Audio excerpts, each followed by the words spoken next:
오늘 본문의 말씀은 예수님을 소개하는 세례 요한의 모습이 나타나고 있습니다. 오늘 본문 1절과 2절에 이렇게 시작하죠. 그때 세례 요한이 이르러 유대 광야에서 전파하여 말하되 회개하라 천국이 가까이 왔느니라. 이 세례 요한은 주로 광야에서 설교를 했습니다. 그리고 그가 설교한 내용은 아주 간단했습니다. 회개하라 천국이 가까이 왔느니라 라는 말씀이었죠. 그런데 이런 세례 요한의 설교를 듣고 있던 청중들을 한번 보세요. 이때 예루살렘과 온 유대와 요단강 사방에서 다 그에게 나와 자기들의 죄를 자복하고 요단강에서 그에게 세례를 받았다. 당시 유대의 광야는 사람들이 모이기 쉬운 그런 장소가 아닙니다. 지금처럼 에어컨이 있는 것도 아니고 그렇다고 뜨거운 햇빛을 가릴 만한 강당도 아니었습니다. 그런데도 사방에서 많은 사람이 다 그에게 나왔다고 했습니다. 세례 요한이 병을 고치거나 귀신을 쫓아내는 능력을 보여준 것도 아닌데 그들은 무엇 때문에 그 뜨거운 광야에 모여 세례 요한의 설교를 듣고 있었던 것이었을까? 그것은 세례 요한이 하나님의 음성을 전해주고 있었기 때문입니다. 설교에 어떤 기교를 부리지 않고 어떻게 보면 논리성도 없이 단순하고 정직하게 있는 그대로 하나님의 음성을 전했기 때문에 사람들이 그에게 찾아와서 귀를 기울이고 하나님의 말씀을 들은 것입니다. 이 하나님의 말씀은요, 자석 앞에 쇠붙이처럼 사람들의 영혼을 끌어당깁니다. 양식이 없어 주림이 아니며 물이 없어 가람이 아니요 하나님의 말씀을 듣지 못하는 기갈이다라는 아모스 선지자의 말씀처럼 그들은 400년 동안 아무런 선지자도 없이 또 하나님께서도 아무 말씀을 하지 않으셨기 때문에 그런 하나님의 말씀을 듣지 못한 기갈 속에서 정치적인 방황과 사회적, 경제적 갈등을 겪으면서 심령이 메마를 대로 메말라 있었던 것입니다. 그런데 이런 상황에 세례 요한은 하나님의 말씀을 증거할 때 회개하라 천국이 가까이 왔다라고 전하고 있습니다. 그리고 그의 외침에 사람들이 자기들의 죄를 자복하고 요단강에서 그에게 세례를 받았습니다. 하나님의 말씀을 들으면 가장 먼저 일어나는 것이 죄의 자복입니다. 죄는 하나님이 가장 싫어하시는 것이기 때문에 하나님의 음성을 들으면 자신의 죄가 드러나게 되어 회개하지 않고는 견딜 수가 없는 것입니다. 로마서 6장 23절에 죄의 싹은 사망이라고 했습니다. 어둠 속에 묻혀 있는 죄, 다른 사람은 알 수 없고 자신도 꺼내기 싫은 그런 죄들이 있습니다. 사실 우리들이 죄라고 인정하고 고백하는 것들은 아주 가벼운 것들이에요. 사람들 앞에 내놓아도 별로 부끄럽지 않은 것들만 가지고 이것이 죄입니다 라고 인정할 뿐이지 진짜 깊은 죄들은 숨겨져 있습니다. 그런 죄들은 다른 사람도 끄집어내지 못하고 자기 자신도 무서워서 꺼내지 못하는 것들이에요. 그러나 하나님의 말씀이 비추어지게 되면 죄들은 스스로 껍질을 깨고 나올 수밖에 없습니다. 말씀 앞에 죄는 여지없이 폭로되고 드러나서 마치 본물이 터지듯 나오게 됩니다. 그래서 하나님의 말씀이 들려진 사람은 자신도 모르게 눈물을 흘리며 그 입술을 통해서 깊숙이 감춰졌던 죄들을 고백하기 시작합니다. 진정한 부흥의 역사는 바로 이런 죄의 고백에서부터 시작됩니다. 속에 감추어진 죄가 빠져나오기 전에는 우리가 아무리 은혜를 받고 싶어도 받을 수 없고 하나님을 만나보고 싶어도 만나지지 않습니다. 그러나 하나님의 말씀이 비춰지면, 하나님의 말씀이 비춰지면 누가 지적한 것도 아닌데 빛 앞에 어둠이 물러가듯 숨겨진 죄들이 모두 다 드러나게 되는 것입니다. 그래서 세례 요한의 설교를 들은 사람들은 너나 할 것 없이 자신들의 죄가 드러나게 되어 회개하기에 이르렀던 것입니다. 그런데 회개만 한 것이 아니라 세례를 받았다고 기록하고 있어요. 이 세례라는 것은요, 예수님의 피로 죄를 씻는다라는 상징적인 의식입니다. 그런데 이런 세례를 쉽게 생각해서는 안 됩니다. 진정한 회개 없이 그저 목사가 세례를 받으라고 하니까 세례의 진정한 의미도 모른 채 회개 없는 세례를 받으니까 예수를 믿었다고는 하는데 여전히 죄의 문제를 해결하지 못하고 사는 그리스도인들이 많은 것입니다. 지금이라도 늦지 않았습니다. 혹시라도 이 자리에 진정한 회개가 없이 그저 의무적으로 세례를 받으신 분이 계시다면 하나님 앞에 진심으로 회개할 수 있길 바랍니다. 그렇다고 해서 세례를 다시 2번 받을 필요는 없습니다. 하지만 진실할 회개는 반드시 필요합니다. 그런데 문제는요, 오늘 본문 7절에 있습니다. 이런 무리들 속에 바리새인들과 사두개인들이 함께 온 것입니다. 예수님 당시에 중요한 세 그룹의 종교 분파가 있었는데요, 에세네파, 바리새파, 사두개파입니다. 이 먼저 에세네파는 결혼을 하지 않고 은둔과 경건주의적 삶을 사는 사람들이었습니다. 그들은 결혼을 하지 않았기 때문에 양자를 두었고 주로 성경을 필사하는 사본 작업을 하였죠. 특히 사회 근방에서 집단적으로 모여 경건 생활을 했던 사람들입니다. 이 바리새파는 우리가 잘 알고 있죠.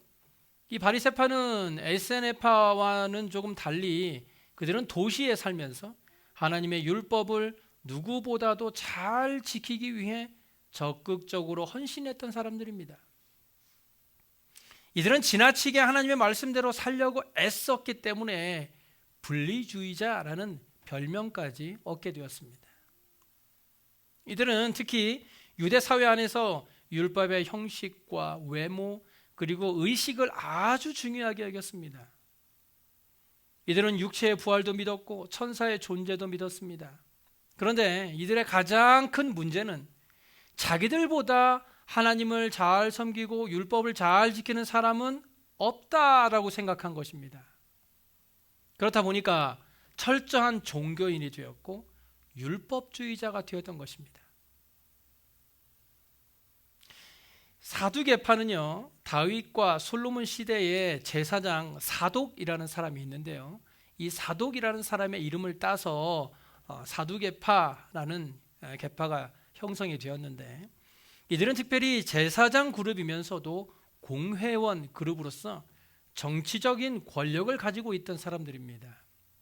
그래서 이들은 종교적이면서도 정치적으로 타협을 하는 실리주의자들이었습니다. 그렇다 보니까 이 바리새파와 사두개파는 서로 너무 달랐어요. 한쪽은 종교적인 철저한 외식주의자들이었고 또 다른 한쪽은 예수를 믿으면서도 정치적으로 자유주의자들이었기 때문에 서로 사상이 너무 달라서 만나기만 하면 서로 싸우기에 바빴어요.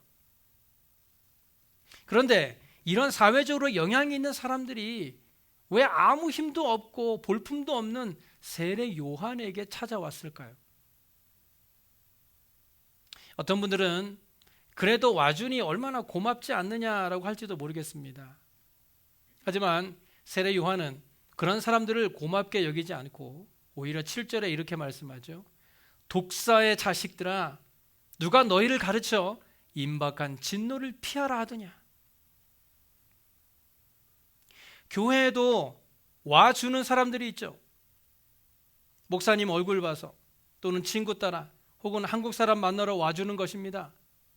뿐만 아니라 어떤 사람은 헌금도 도네이션 정도로 생각하는 분들도 있습니다.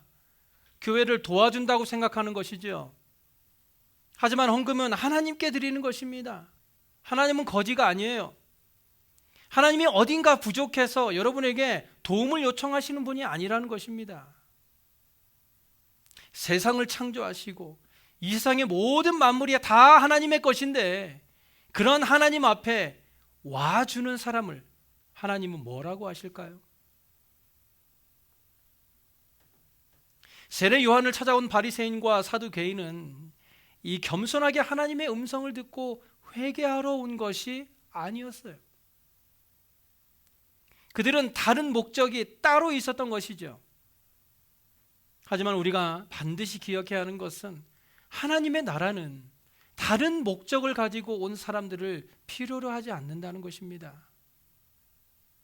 하나님께서는 자신의 죄를 회개하는 사람들을 부르는 것이지 나는 죄가 없다라고 하는 사람들을 부르지 않는다는 거예요. 세례 요한을 찾아온 바리새인과 사두개인들은 지금 여론에 밀려서 그 자리에 앉아 있는 것입니다.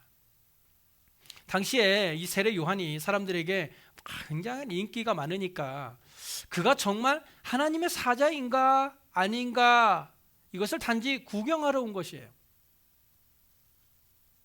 오늘날에도 교회에 이런 태도로 오는 사람들이 많습니다. 즉 교회를 자기의 어떤 목적을 위해 이용하려고 오는 사람들이죠. 그런 사람들은 하나님의 말씀을 듣고 거듭나서 새 사람이 되는 데는 전혀 관심이 없고 그저 자기가 온 목적을 위해서 교회에 다니는 것입니다. 결국 그런 사람들은 자기의 목적을 이루고 나면 또 다른 목적을 위해 교회를 떠나가게 되는 거예요. 그래서 세례 요한은 그런 사람들을 향해서 독사의 자식들이라고 하는 무서운 심판의 말을 했던 것입니다. 그리고 이 세례 요한에 누가 너희를 가르쳐 임박한 진노를 피하라 하더라 라는 이 말은 바리새인의 종교적인 위선과 사두개인의 정치적인 교활한 본성을 꿰뚫어 문 것입니다. 그런데 오늘 우리가 주의 깊게 생각해 보아야 할 것은 세례 요한의 설교의 핵심입니다. 그의 메시지는요, 두 가지로 구성되어 있는데 첫 번째는 책망이고 두 번째는 약속입니다. 본문 8절을 보실까요? 그러므로 회개에 합당한 열매를 맺고,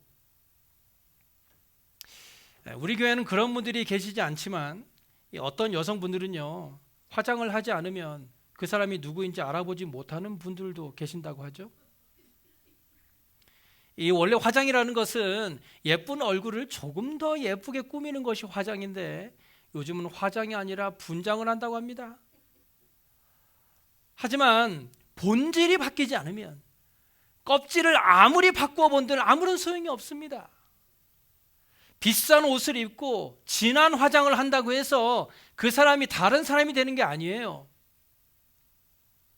누가복음 3장 10절 이하를 보시면 세례 요한의 설교를 들은 사람들이 이런 질문을 해요. 그러면 우리가 무엇을 해야 합니까? 회개하라, 천국이 가까워왔느니라, 그리고 회개에 합당한 열매를 맺으라 라고 했더니 사람들이 그러면 우리가 뭘 해야 합니까? 묻는 거예요. 그렇다면 회개에 합당한 열매는 무엇이냐라는 질문입니다. 이에 요한은 이렇게 대답을 하죠. 옷 두 벌 있는 자는 옷 없는 자에게 나누어 줄 것이요 먹을 것이 있는 자도 그렇게 할 것이니라. 그러니까 이 말을 듣고 있던 세리가 또 질문을 합니다. 그 당시 세리는 어떤 사람입니까? 남의 것을 다 훔쳐다가 자기의 착복하던 이익을 착복하던 사람이에요. 선생이여, 우리는 무엇을 해야 합니까? 요한이 답을 하죠. 부과한 것 외에는 거두지 말라. 그랬더니 옆에 있던 군인들도 질문을 해요. 우리는 무엇을 해야 합니까? 그러니까 사람에게서 강탈하지 말며 거짓으로 고발하지 말고 받는 급료를 족한 줄로 알라. 자, 그렇다면 회개에 합당한 열매는 무엇입니까? 옷 두 벌 있는 자는 옷 없는 자에게 나눠주고 먹을 것을 나눠주고 부과된 것 외에는 더 거두지 말고 사람에게서 강탈하지 말며 거짓으로 고발하지 말고 회사로부터 받은 월급을 족한 줄로 알라는 것입니다. 한마디로 이전과 같이 살지 말라는 것이에요. 너희가 전에는 세상 사람들처럼 자기의 이익을 위해 살았다면, 이제 회개하고 새 사람이 되었다면, 세상 사람들과는 다른 삶, 내가 먼저 베풀 줄 알고 내가 조금 손해를 보더라도 하나님께서 우리에게 베풀으신 은혜에 만족하며 감사하는 삶을 살라라는 것입니다. 여기에 합당한, 회개에 합당한이라는 말은요, 그 무게와 가치에 상응하는 것이라는 뜻입니다. 즉 회개에, 그 무게와 가치에 상응하는 행동을 하라라는 것이죠. 그래서 참된 회개는 우리에게 그렇게 해야 한다라는 당위성도 있지만, 내가 그렇게 하지 않으면 견딜 수 없는 자발적인 것도 포함되어 있습니다. 그래서 사도 바울은요, 회개하고 하나님께로 돌아와서 회개에 합당한 일을 하라라고 하였고요, 야고보는요, 행함이 없는 믿음은 그 자체가 죽은 것이라고까지 말했어요. 그렇기 때문에 성경에서는 회개를 사람이 할 수 있는 것이 아니라 하나님이 주시는 은혜의 선물이라고 한 것입니다. 회개는 자기가 하는 것이 아니라 성령이 임해야만 할 수 있는 것이에요. 자기가 아무리 회개를 하려 해도 무엇으로도 해결할 수 없는, 어떻게 해야 할지 모를 때가 있습니다. 그래서 디모데후서 2장 25절에 하나님이 그들에게 회개함을 주사 진리를 알게 하실까 한다고 하신 것입니다. 어떤 농부가 어느 날 아침 일찍 일어나서 창문을 활짝 열어보고는 깜짝 놀랐습니다. 왜냐하면 담장을 가득 메운 나팔꽃들이 화려하게 피어나 있었기 때문이에요. 전에 보지 못했던 황홀한 꽃을 바라보면서 이 농부는 혼자 중얼거렸습니다.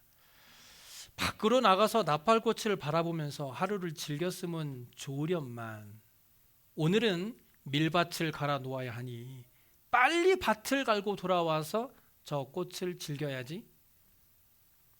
그가 저녁 늦게 밭에서 돌아와 보니 꽃은 시들어 낙화되고 없어지고 말았습니다. 다음 날 아침 농부는 창문 밖에 나뭇가지에서 귀여운 새들이 아름다운 소리로 지저귀는 것을 보고는 마음으로 생각했습니다. 오늘이야말로 빨리 젖소들의 우유를 다 짜놓고 저 아름다운 새소리를 즐겨야지.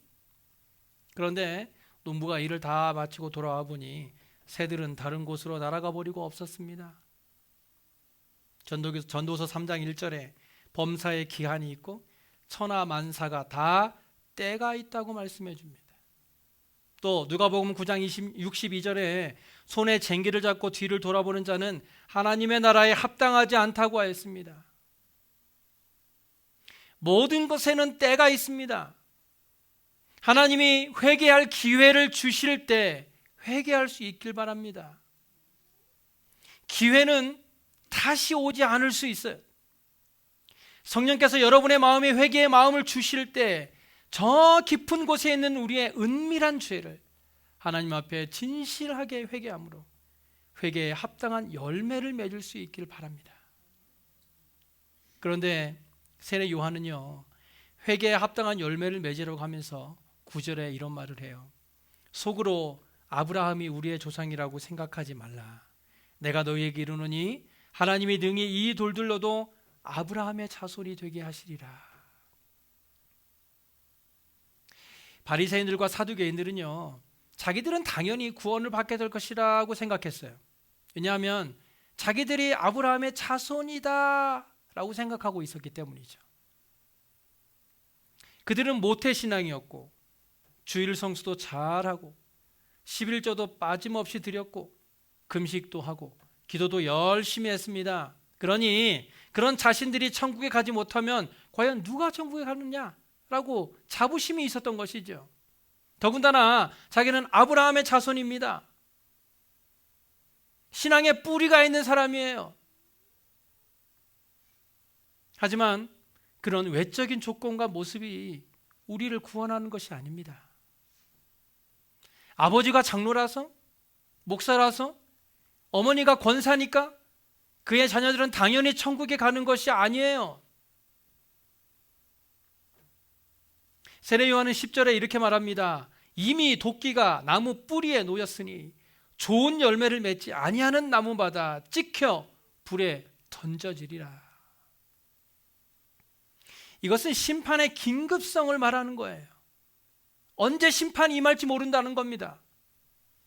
복음이라는 것은 오늘 믿어도 되고 내일 믿어도 좋은 것이 아닙니다. 마찬가지로 회개라는 것도 내가 교회에 잘 다닌 다음에 나중에 해야지 하는 것이 아니에요. 하나님의 심판의 도끼는 이미 뿌리 위에 놓여져 있습니다. 지금 우리가 회개하지 않으면 언제 하나님의 심판이 우리에게 임하는지 아무도 알 수 없다는 것입니다. 이제 세례 요한이 마지막으로 우리에게 제시하는 메시지는 바로 예수 그리스도십니다. 지금까지 엄청나고 무서운 메시지를 주고 심판의 긴급성을 말씀하고 책망한 것은 결과적으로 11절의 말씀을 하기 위해서예요. 나는 너희로 회개하게 하기 위하여 물로 세례를 베풀거니와 내 뒤에 오시는 이는 나보다 능력이 많으시니 나는 그의 신을 들기도 감당하지 못하겠노라. 그는 성령과 불로 너희에게 세례를 베푸실 것이다. 세례 요한이 베풀었던 것은 물 세례입니다. 우리도 물 세례를 주죠. 하지만 우리에게 진짜 필요한 것은 성령 세례와 불 세례입니다. 성령 세례는 요엘서 2장 28절 이하에 잘 나타나 있습니다. 그 후에 내가 내 영을 만민에게 부어주리니 너희 자녀들이 장래일을 말할 것이요 너희 늙은이는 꿈을 꾸며 너희 젊은이는 이상을 볼 것이며 그때 내가 또 내 영을 남종과 여종에게 부어줄 것이다. 그리고 불세례는 말라기 3장 2절 이하에 나옵니다. 그가 임하는 날을 누가 능히 당하며 그가 나타나는 때에 누가 능히 서리요. 그는 금을 연단하는 자의 불과 표백하는 자의 잿물과 같을 것이라는 말씀입니다. 이 세례 요한은 우리에게 회개의 세례, 즉 물 세례를 주려 왔지만 이 물 세례를 통해서 우리들이 진짜 받아야 하는 세례는 성령 세례고 불 세례입니다. 오늘날 성도들에게 그리고 교회에 능력이 나타나지 않는 이유는 물 세례만 알기 때문이에요. 머리로만 예수를 믿기 때문입니다. 성령 세례와 불 세례를 받지 않았기 때문에 하나님을 아는 성경 지식은 많아서 말로는 모르는 것이 없다고 큰 소리를 내지만 가슴에는 하나님을 향한 열정이 없어서 성령의 능력을 나타내지 못하고 있는 것입니다. 우리는 33년간의 예수님의 생애를 잘 압니다. 지식적으로 그것을 이해하고 있죠. 예수님께서 우리의 죄를 위해 십자가에 못 박혀 돌아가신 것도 압니다. 예수님이 부활하신 것도 알고 사도신경도 고백합니다. 그런데 아는 것과 믿는 것은 달라요. 전혀 다릅니다. 이제는 우리가 그런 성경적인 지식들이 믿어지는 역사가 있어야 합니다. 아는 것으로 끝나는 것이 아니라 아는 지식이 내 가슴까지 내려와야 합니다. 성령이신 예수님께서 우리의 삶에 뜨거운 바람처럼 불어 들어와서 내 안에 있는 모든 죄를 회개함으로 예수님과 함께 호흡하고 예수님과 함께 살아가는 삶이 되었으면 좋겠습니다. 그래서 우리가 정말 회개에 합당한 열매를 맺으며 살아가는 삶이 되었으면 좋겠습니다. 신앙은 머리로만 아는 것이 전부가 아니라 심령으로 거듭나는 것입니다. 율법을 지키는 것이 전부가 아니라 은혜를 체험해야 한다는 것입니다. 예수님께서는요, 볼지어다 내가 문 밖에 서서 두드리노니 누구든지 내 음성을 듣고 문을 열면 내가 그에게로 들어가 그와 더불어 먹고 그는 나와 더불어 먹으리라고 하였습니다. 우리가 문을 열어야 해요. 누가 열어주지 않습니다. 내가 문을 열어야 합니다.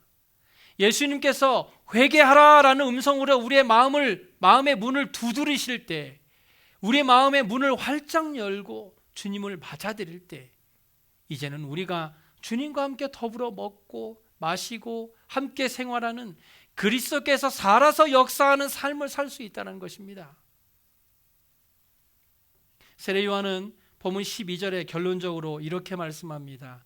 손에 키를 들고 자기 타작마당을 정하게 하사 알곡은 모아 곳간에 들이고 쭉정이는 꺼지지 않는 불에 태우시리라. 우리는 알곡입니까? 쭉정입니까? 회개에 합당한 열매를 맺으시길 바랍니다. 입술로만 고백하고 삶에는 아무런 변화도 없는 쭉정이와 같은 삶이 아니라 진실한 회개를 통해서 예수 그리스도를 내 안에 모시고 살아감으로 우리 주님께서 원하시는 성령의 열매를 풍성히 맺으며 살아가는 저와 여러분의 삶이 되시길 간절히 소원합니다. 기도하겠습니다.